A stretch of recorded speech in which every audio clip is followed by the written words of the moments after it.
Hare Rama, Rama Rama, Hare Hare. Hare Krishna, Krishna Krishna, Hare Hare. Hare Rama, Rama Rama, Hare Hare. Hare Krishna, Krishna Krishna, Hare Hare. Hare Rama, Rama Rama, Hare Hare. Hare Krishna, Krishna Krishna, Hare Hare. Chapter 6. Rajovacha Nanunam Bhagavan Atma Ramanam Yoga Samirita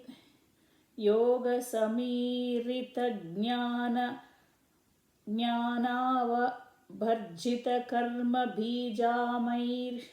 Maishwaryani Punah Kleshadani Bhavitumarhanti Yadhruchayopagatani. King Parikshit asked Sukadeva Goswami, My dear Lord, for those who are completely pure in heart, knowledge is attained by the practice of Bhakti Yoga, and attachment for fruitive activity is completely burned to ashes. For such people, the powers of mystic yoga automatically arise. They do not cause distress. Why then did Rishabha neglect them? Rishiruvacha Satyamuktam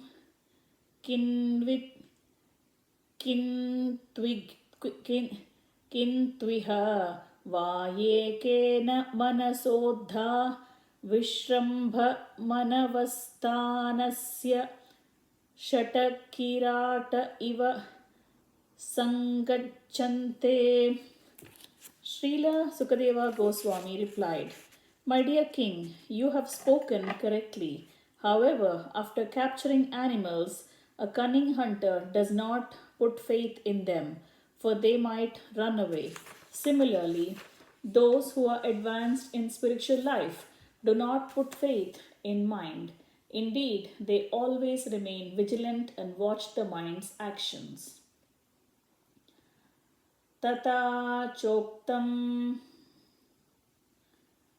न कुर्यात् कर्हिचित् सख्यं मनसि ह्यनवस्थिते यद्विश्रम्भाक्षीराचीर्णं च स्कन्दतप ऐश्वरम्. All the learned scholars have given their opinion. The mind is by nature very restless, and one should not make friends with it. If we place full confidence in the mind, it may cheat us at any moment. Even Lord Shiva became agitated upon seeing the Mohini form of Lord Krishna, and Saubhari Muni also fell down from the mature stage of yogic perfection. Nityam dadhati kamasya chidram tamanuyerayah yoginah krutamaitrasya pratyurjayeva pumshali. An unchaste woman is very easily carried away by paramours, and it sometimes happens that her husband is violently killed by her paramours. If the yogi gives his mind a chance and does not restrain it, his mind will give facility to enemies like lust, anger, and greed, and they will doubtlessly kill the yogi. Kamo manyurmado lobaha shokamoha bayadayaha karma bandhaschayan mulaha shri kuryat konu tadbudaha. The mind is the foot cause of lust, anger, pride, greed, lamentation, illusion, and fear.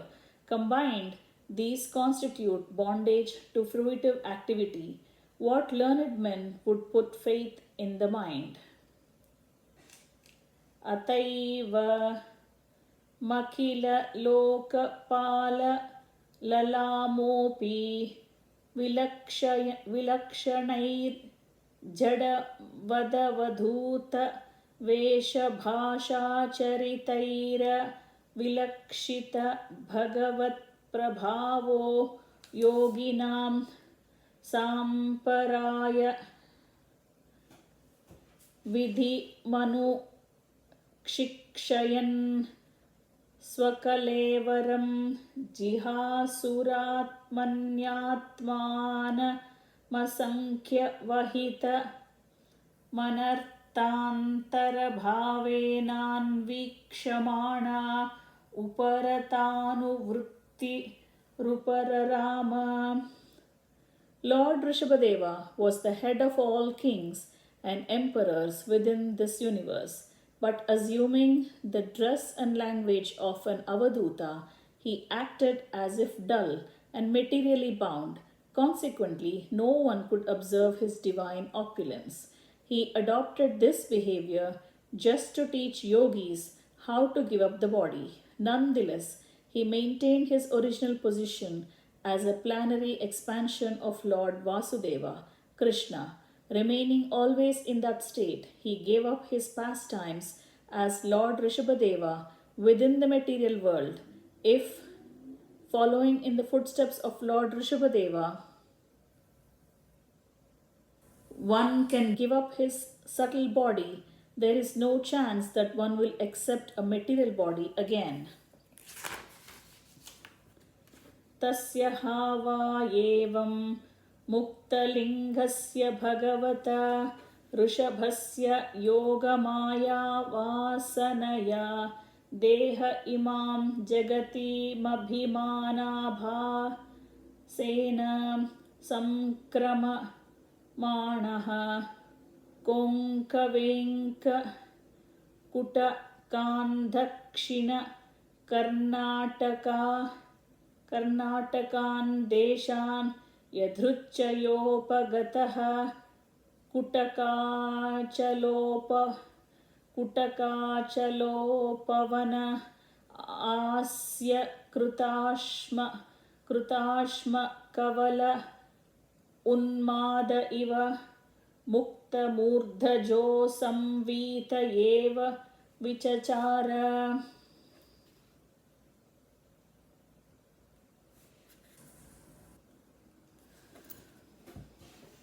Actually, Lord Rishabhadeva had no material body, but due to Yoga Maya, he considered his material body, and therefore, because he played like an ordinary human being, he gave up the mentality of identifying with it. Following this principle, he began to wander all over the world. While traveling, he came to the province of Karnataka in South India and passed through Konka, Venka and Kutaka. He had no plan to travel this way, but he arrived near Kutakachala and entered the forest there. He placed stones within his mouth and began to wander through the forest, naked and with his hair disheveled like a madman. अत समीरवेगविधूतवेणु विकर्षण जातोग्रदावानलस्तद्वनमालेलिहानः सहतेन ददाह. While he was wandering about, a wild forest fire began. This fire was caused by the friction of bamboos which were being blown by the wind. In that fire, the entire forest near Kutakachala and the body of Lord Rishabhadeva were burnt to ashes. Yasya kilanucharitam upakarnya konkavenkakutakanam rajarhannamopa Kshikshya kalavadharma utkrushyamane bhavitavyena vimohitaha swadharmapata makuto bhaya mapahaya kupata pakanda masamanjasam निजमनीषया मंद संप्रवर्तयिष्यते. Sukadeva Goswami continued speaking to Maharaja Parikshit. My dear king, the king of Konka, Venka and Kutaka, whose names were Arhat, heard of the activities of Rishabhadeva and imitating Rishabhadeva's principles, introduced a new system of religion, taking advantage of Kali Yuga, the age of sinful activity. King Arhat, being bewildered, gave up the Vedic principles, which are free from risk, and concocted a new system of religion opposed to the Vedas that were beginning of the Jain Dharma. Many other so-called religions followed this atheistic system. येन हावावकलौ मनुजापसधा देवमाया मोहिताः स्वविधिनियोगशौच चारित्रविहीना देवहेलनान्य पव्रतानि निजेच्छया गृह्णाना अस्नानाना च मनाशौचकेशोल्लुञ्चनादीनि कलिना धर्म बहुलेनोपहत धियो ब्राह्मण यज्ञपुरुषलोक विदूषकाः प्रायेण भविष्यन्ति. People who are lowest among men and bewildered by the illusionary energy of the Supreme Lord will give up the original Varnashrama Dharma and its rules and regulations. They will abandon bathing 3 times daily and worshipping the Lord. Abandoning cleanliness and neglecting the Supreme Lord, they will act nonsensical principles. Not regularly bathing and washing their mouths regularly, they will always remain unclean and they will pluck out their hair. Following a concocted religion, they will flourish. During this age of Kali, people are more inclined to irreligious systems. Consequently, these people will naturally deride Vedic authority, the followers of Vedic authority, the Brahmanas, the Supreme Personality of Godhead, and the devotees. Te chahyarvaktanaya nijalokayatrayandhaparam parampara yashvastastamasyandhe swayameva prapatishyanti. Low-class people, due to their gross ignorance, introduce a system of religion that deviates from Vedic principles. Following their own mental concoctions, they automatically fall down into the darkest regions of existence. Ayamavataro rajaso papluta kaivalyopa shikshanartha. In this age of Kali, people are overwhelmed by the modes of passion of ignorance. Lord Rishabhadeva incarnated himself to deliver them from the clutches of Maya. Tasyanugunan shlokan gayanti aho bhuvas sapta samudravatya dvipeshu वर्षेष्वधि पुण्यमेतत् गायन्ति यत्रत्यनया गायन्ति यत्रत्यजना मुरारेः कर्माणि भद्राण्यवतारवन्ति. Learned scholars chant about the transcendental qualities of Lord Rishabhadeva in this way. Oh, this earthly planet contains 7 seas and many islands and lands, of which Bharatavarsha is considered the most pious. People of the Bharatavarsha are accustomed to glorifying the activities of the Supreme Personality of Godhead in his incarnations as Lord Rishabhadeva and others. All these activities are very auspicious for the welfare of humanity. अहो नुवंशो यशसावदातः पयव्रतो यत्र पुमान् पुराणः कृतावतारः पुरुषः स आद्यर्चचार धर्मम् यदकर्म हेतुम्. Oh, what shall I say of the dynasty of Priyavrata, which is pure and very much celebrated? In that dynasty, the Supreme Person, the original personality of Godhead, descended as an incarnation and executed religious principles that could free one from the results of fruitive activity. कोऽन्वस्य काष्ठामपरोऽनुगच्छेन् मनोरथेनाप्यभवस्य योगी यो योगमाया स्पृहयत्युधस्ता ह्यसत्तया येन कृतप्रयत्नाः.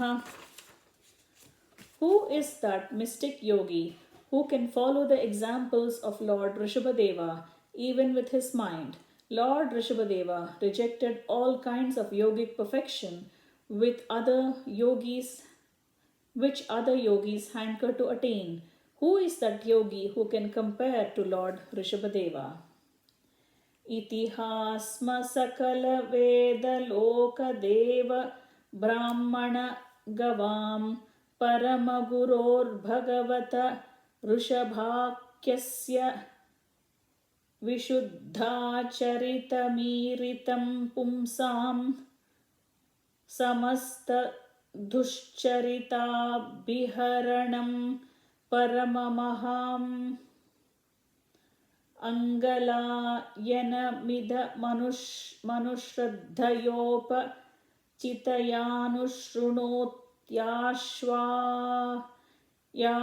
yashravayati vavahito bhagavati tasmin vasudeva ekantato bhakti ranayorapi samanuvartate.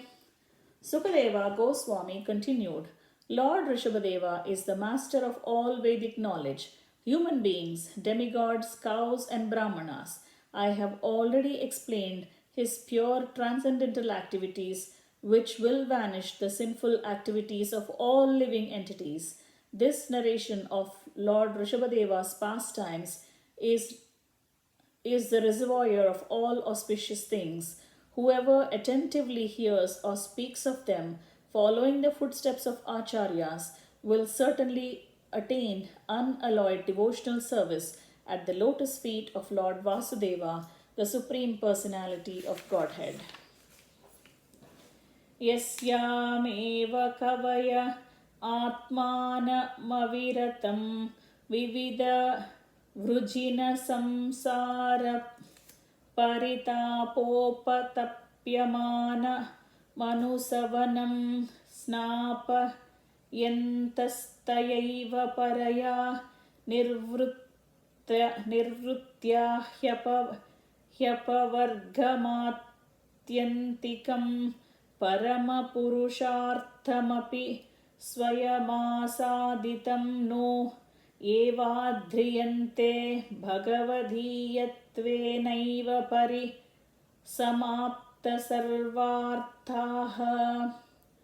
Devotees always bathe themselves in devotional service in order to be relieved from the various tribulations of material existence.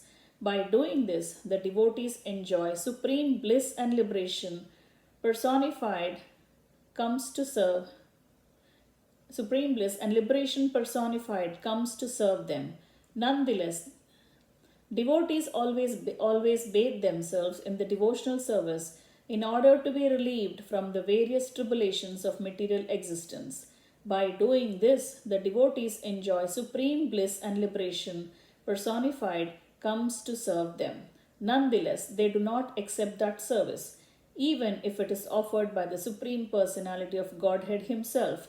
For the devotees, liberation, mukti, is very important because, having attained the Lord's transcendental loving service, they have attained everything desirable and have transcended all material desires. Rajan Patir Gururalam Bhagavatam Yadunam Daivam Priyah Kulapatih Kvacha Kinkaro Vaha Astveva Manga Bhagavan Bhajatam Mukundo Muktim Dadati Karhi Chitsmana Bhakti Yogam.